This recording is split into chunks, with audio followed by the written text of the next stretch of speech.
عبدالعزیز محدث دہلوی رحمۃ اللہ تعالی علیہ نے تفسیر عزیزی کے اندر ایک یہاں پہ حدیث نقل کی، ایک نبی پاک کے صحابی تھے، وہ گوشہ نشین ہو گئے، اللہ کی عبادت کرنے لگے۔ نبی علیہ السلام نے ان کو بلایا، بلا کر فرمایا تم گوشہ نشین ہو گئے، کیا وجہ بنی؟ عرض کیا کہا لوگوں کی صحبت کی وجہ سے عبادت میں خلل آتا ہے۔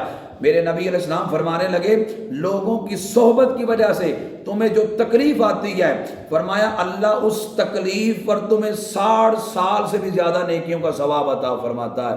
فرمایا تمہاری 60 سال کی تنہائی کی عبادت ایک طرف، اور فرمایا لوگوں کی تکلیف کو سن کے برداشت کرنا ایک طرف۔ تو علماء لوگوں کی باتوں کو سنتے بھی ہیں، لوگوں کی باتوں کو برداشت بھی کرتے ہیں، پھر بھی نبی پاک صلی اللہ علیہ وسلم کے دین کا کام کرتے ہیں۔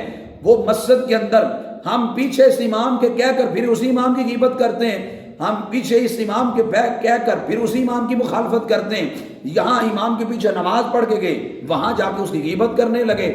ذرا ہم اپنے ایمان کو جھنجھوڑ کے دیکھیں تو صحیح، ہم کس جگہ پہ کھڑے ہیں؟ جب قید امام کا مطلب کیا ہے؟ پیشوا، مقتدا، لیڈر۔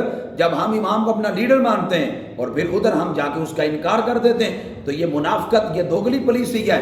اقبال نے کہا تھا ہزار خوف ہو لیکن زباں ہو دل کی رفیق، یہی رہا ہے ازل سے قلندروں کا طریق۔